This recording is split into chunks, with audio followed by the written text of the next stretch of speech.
YouTube!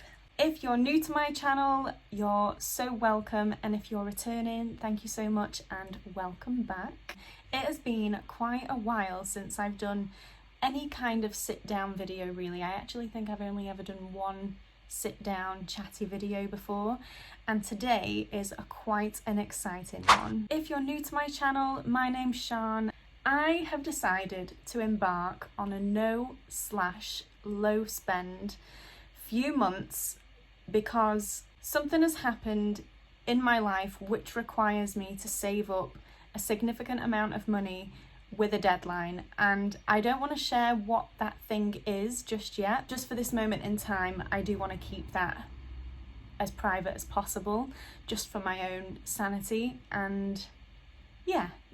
I will be sharing that in a later video in the next few months when it's happened, fingers crossed. And today is all about embarking on this no/low spend challenge. I have certainly done my research. I think I've watched every single low and no spend challenge video that YouTube has to offer. First of all, define what a no/low spend challenge is, in order to make sure that we're all on the same page over here. So by the trusty definition of Google, we have a brief description by CNBC, which states, "What is a no-spend challenge? This viral trend involves going as long as possible without spending money on non-essentials. For example, rent, groceries, and other necessities are okay. Participants track their progress on a calendar, trying to rack up as many consecutive no-spend days as possible." I have set myself a challenge of essentials, which we will get into shortly, which I'm allowed to spend on, and the idea is to try to reduce, if not completely eliminate, any items that I'm going to be spending my money on that aren't essential. I've called this a no/low spend challenge for me personally because we want to, what's that saying? We're going to aim for the moon and reach the stars by aiming to set this as a no spend challenge, so only spending money on the absolute bare essentials. Be ever so slightly lenient with ourselves. It's going to be a no/low. I want to aim as much as possible for it to be a no spend, but there may be an instance where it has to become a low spend. The exciting part about this video is that in the last year I've discovered Notion, and I freaking love this software, and this is where I've planned out all things finance related within my life and business. Everything is on Notion, and it is just, I love it. It's so good. An Excel spreadsheet would also do the job, but Notion is just something else. So I'm going to be sharing what I've planned out on Notion and some of my intentions and things for this challenge. First of all, we need to talk about aims and intentions. Step-by-step actions I've taken in order to take a challenge like this on. We need to get really, really clear about why. Why is doing a no or a low spend challenge really important for you at this moment in time? My intentions, goals, and values for this spending challenge is I want something to show for the money that I've saved or spent.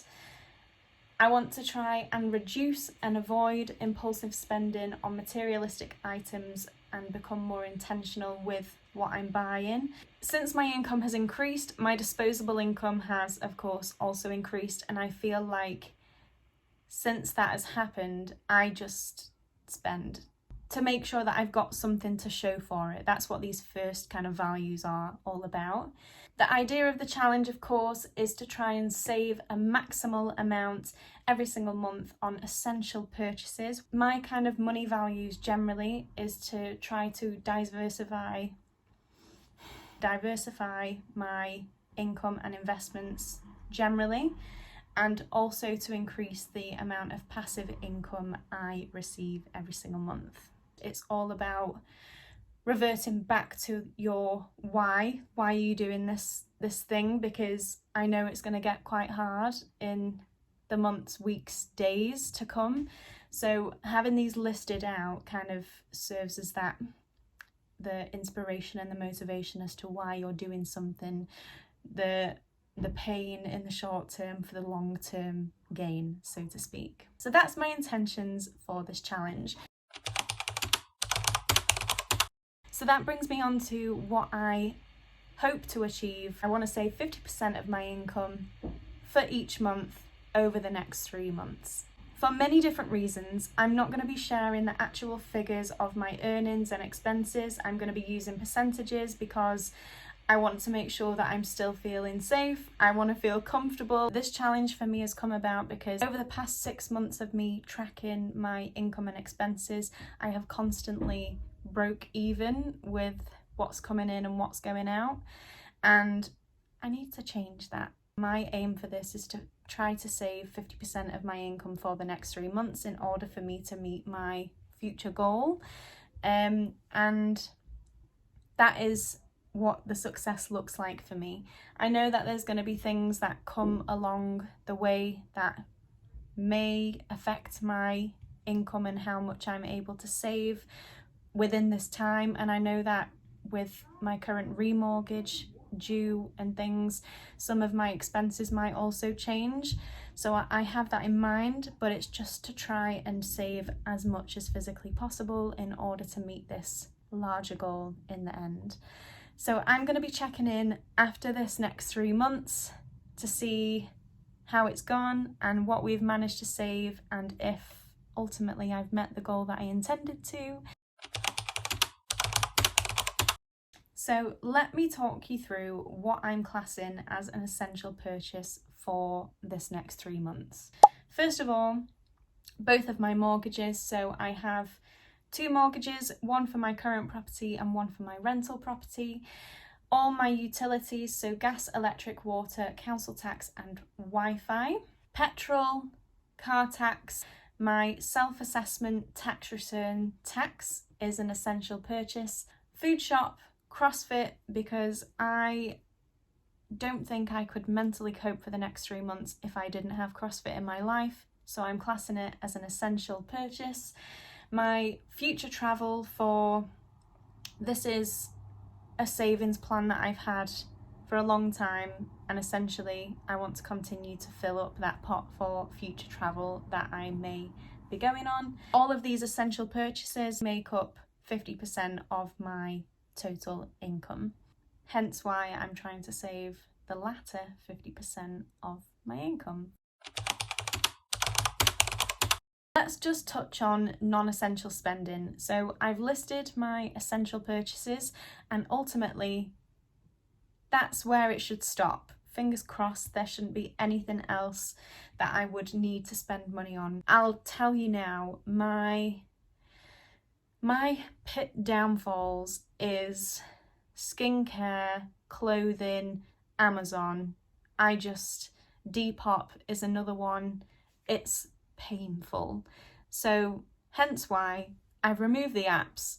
I'm not going to go shopping. I'm not going to go for coffees. Eating out is also another pitfall of mine. I am a big foodie. We're just going to try and reduce as much as possible what we're spending outside of these essential purchases. That's a bit of an overview of my essentials versus non-essential. I'm already feeling how hard this is going to be. I also want to share a little bit about how I've prepared. This is possibly one of the most important things. The quote is, "Failing to prepare is preparing to fail." Number 1, deleting the apps. All your shopping apps, eBay, Amazon, Shein, what else do I have? I'm sorry, but they've got to go. I guess it's kind of around figuring out what your current routine is around spending. It's about recognising when you tend to spend, and also it's that unconscious. We just tap nowadays, don't we? Every purchase that we have, it's usually just tap. We don't even look at the screen to see how much things are anymore.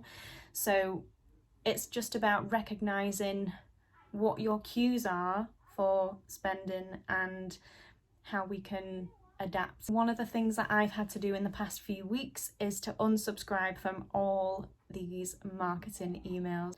Sales that might be going on, offers that you can see. We want to remove the prompt and the cue for us to spend money.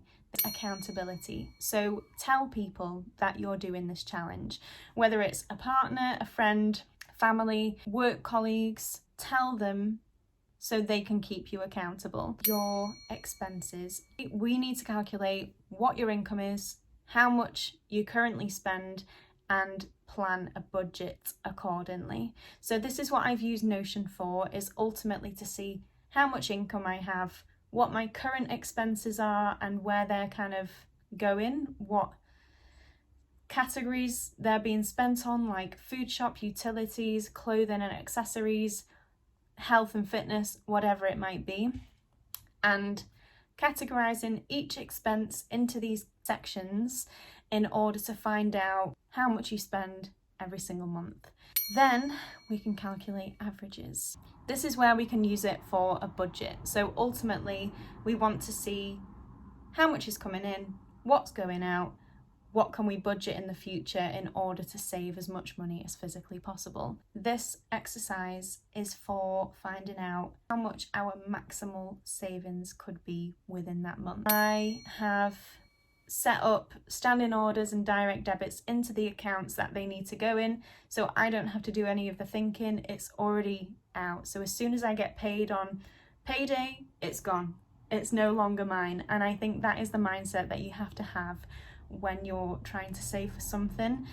You have to think about, do they call it paying yourself first? But the way that I think about this is I'm paying myself, but it's no longer myself. I'm paying another person. So that self is your future self that you're paying. You have to separate the two. You have your current self and your future self.